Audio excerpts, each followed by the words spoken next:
We can't just throw money at this. Brenda, you have to be sensible. My father stood just inside my living room, his hands on his hips, his expression grim. Beside him, my mother wrung her hands, her gaze fixed on the worn carpet. I just stood there. My 5-year-old daughter, Chloe, sleeping fitfully down the hall. Her breath hitched every few minutes, a sound that tore through me every single night. The specialist's estimate was laid out on my coffee table, a single sheet of paper that felt heavier than a tombstone. $90,000. That was the price for the experimental gene therapy that could stop Chloe's degenerative nerve condition. Without it, the doctors were talking about wheelchairs by age 7. And a life of constant, grinding pain. Conventional treatments were failing. Time was a luxury we didn't have. My name is Brenda. I'm 32 years old. I work as a paralegal in downtown Cleveland, raising Chloe on my own. Her father left when the diagnosis came 2 years ago. Said he couldn't watch it happen. Couldn't handle a child who wasn't perfect. That was 24 months ago. And I had been fighting this war by myself ever since. My parents lived 30 minutes away in their comfortable suburban house. The same house where my younger sister, Tiffany, still had her childhood bedroom preserved like a museum exhibit. Sensible. I repeated the word ASO-80s, my voice cracking under its weight. My daughter is losing her ability to walk, and you want me to be sensible. The doctor said we have a window of maybe 6 months before the damage is irreversible. My mother finally looked up from the floor, her eyes filled with a practiced, shallow sympathy. Honey, we know this is difficult, but your father's right. We've already helped you so much. I wasn't asking for a gift. I was begging for a loan. I'll pay back every cent. I'll get a 3rd job. I'll sell a kidney. I will do whatever it takes. My father shook his head. The motion final. Absolute. Brenda, you're barely afloat as it is. How could you possibly pay us back? Be realistic. There are charities, payment plans. I've tried them all. I said quietly, the fight draining out of me. I'd spent every night for the last month filling out applications, making calls, pleading with strangers. The payment plans required a down payment I couldn't afford. The medical financing companies saw my existing debt and laughed. I've tried everything. You're my last hope. My father's expression didn't soften. It hardened. Then, I'm sorry. We can't do it. We have to think about our future. 2. We're not getting any younger. They left soon after that, leaving the scent of my mother's expensive perfume and the suffocating weight of their refusal in my small apartment. I walked into Chloe's room and sat by her bed, listening to the soft rhythm of her breathing.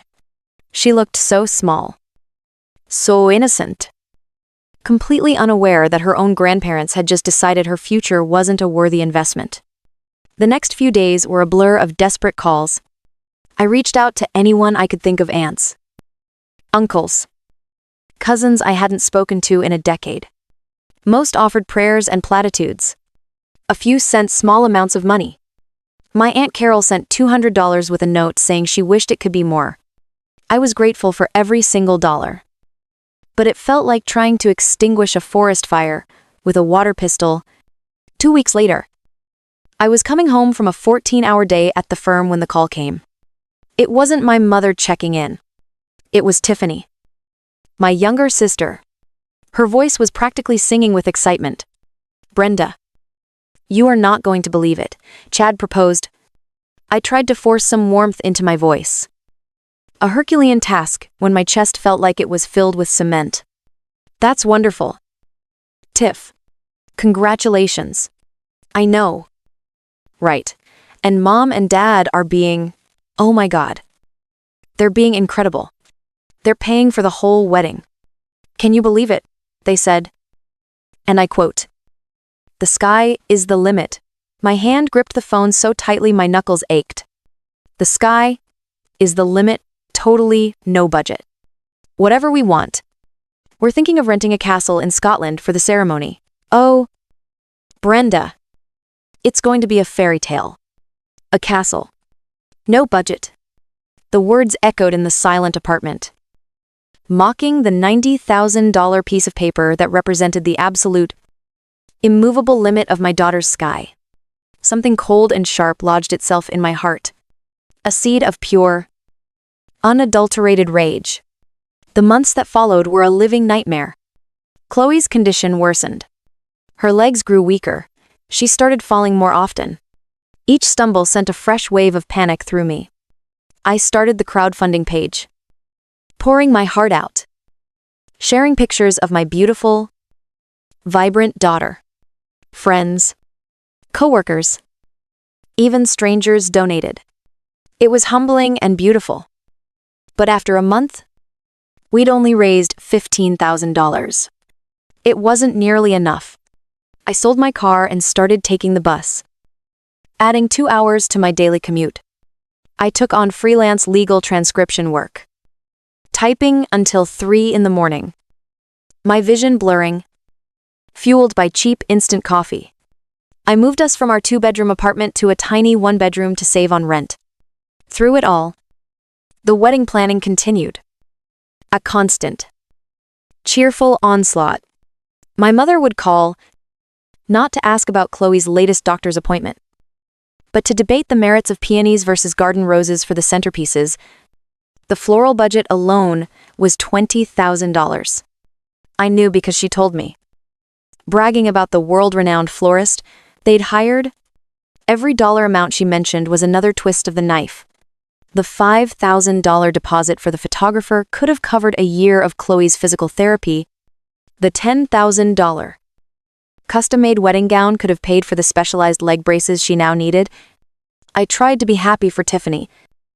I really did. But the resentment was a bitter poison in my throat. We had grown up in the same house, but we had lived in different worlds. Tiffany was the golden child, the easy one. She'd sailed through college, landed a high-paying marketing job, and was marrying a man from a wealthy family.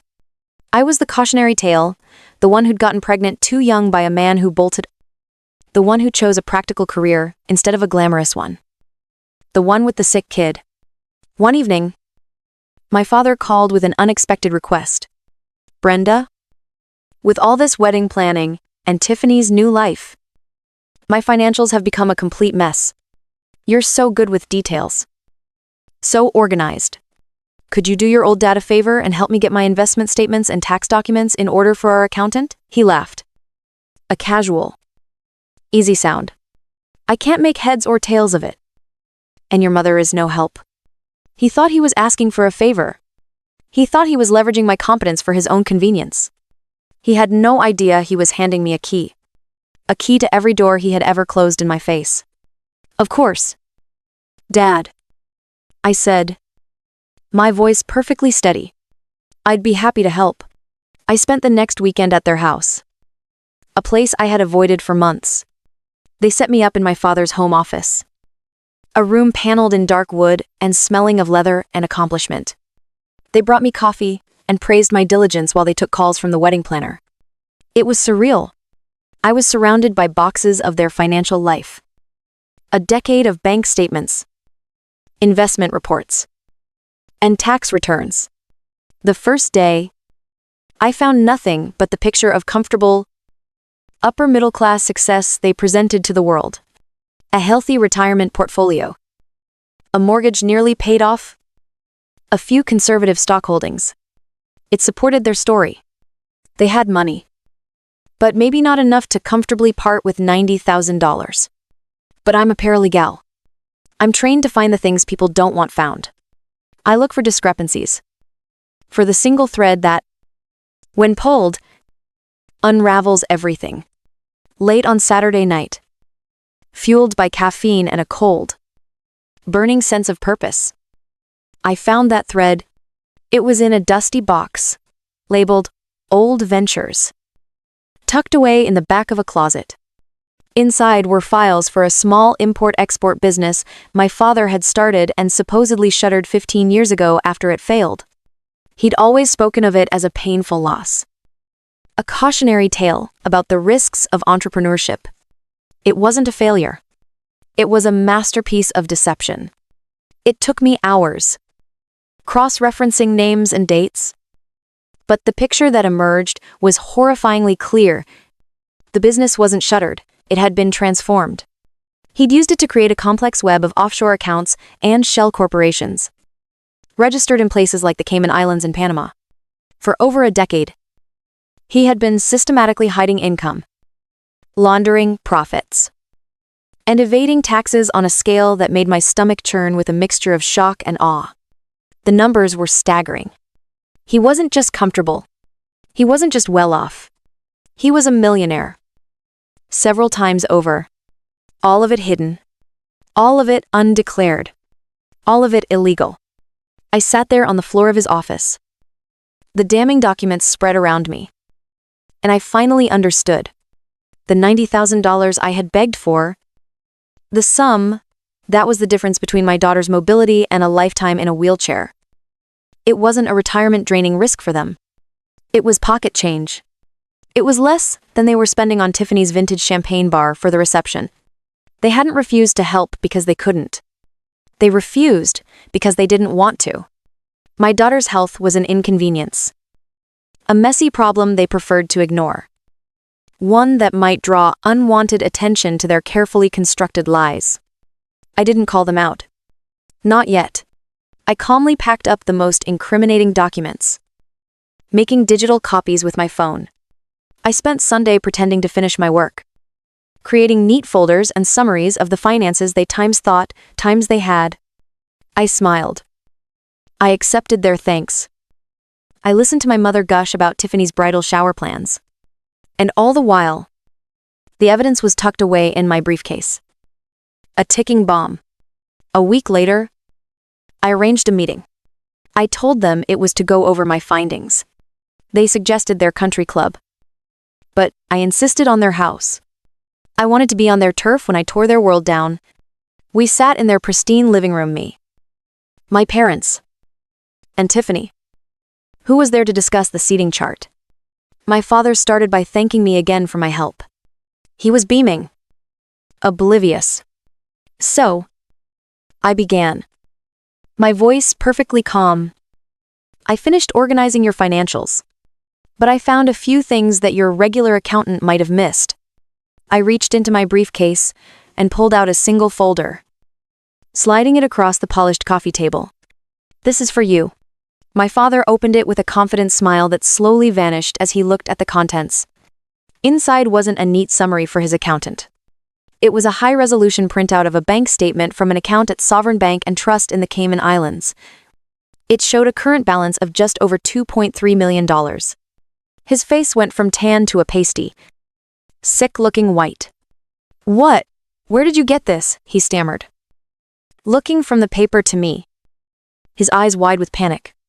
"You have a choice to make," I said, my voice low and even cutting through the sudden thick silence in the room. "Today. Right now." I leaned forward, my gaze locking onto his. "Option 1, you will wire $150,000 into my account by 9 a.m. tomorrow morning. $90,000 for Chloe's treatment. And $60,000 for the pain and suffering you have put my daughter and me through for the last year. You will also cancel the Scottish castle wedding and have a modest local affair. The budget for that will be no more than $25,000. Tiffany shot to her feet. "You can't do that. You are a monster." "Oh, I can," I said, turning my cold gaze to her.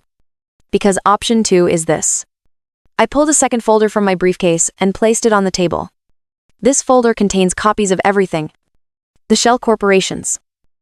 The fraudulent tax returns from the last 10 years. The offshore account statements. Option 2 is this folder gets hand-delivered to the Criminal Investigation Division of the Internal Revenue Service. I'm a paralegal. Dad, I know exactly who to call. I know what forms to file. And I imagine federal prison doesn't have a very good golf course. My mother started to sob.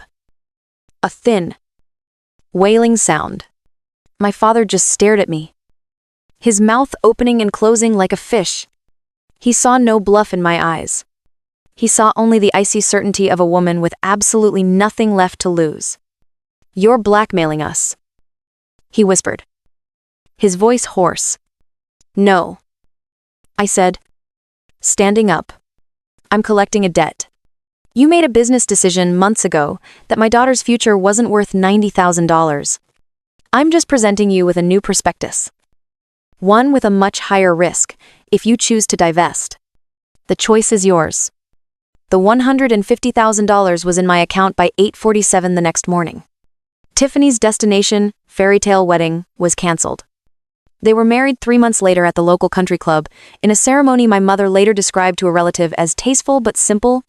Chloe started her gene therapy a month after that. The process was grueling. But within 6 months, we saw a change. The progression of her disease slowed, then stopped. Today, she is 7 years old. She runs in the park. She climbs the jungle gym. She has a future. A real one. I never spoke to my parents or my sister again after that day in their living room. Our transaction was final. The money they sent wasn't a gift, or an apology, or an act of familial love. It was a severance package. They paid to keep their comfortable lives, to stay out of prison. And in doing so, they bought my freedom from their judgment, their hypocrisy, and their conditional, transactional version of love. Sometimes, through my Aunt Carol, I hear things. They tell the rest of the family that I'm ungrateful, that I'm cruel, that I extorted them during a difficult time. They've crafted a new narrative where they are the victims. But I know the truth. And they know. I know. They taught me a brutal, painful lesson about the nature of family, that blood is not a bond. It's just a biological fact. That means nothing without action, without sacrifice. I learned that sometimes, the most loving thing a parent can do for their child is to perform a kind of surgery to identify the poison in their life and cut it out, cleanly and forever. Even if that poison shares your last name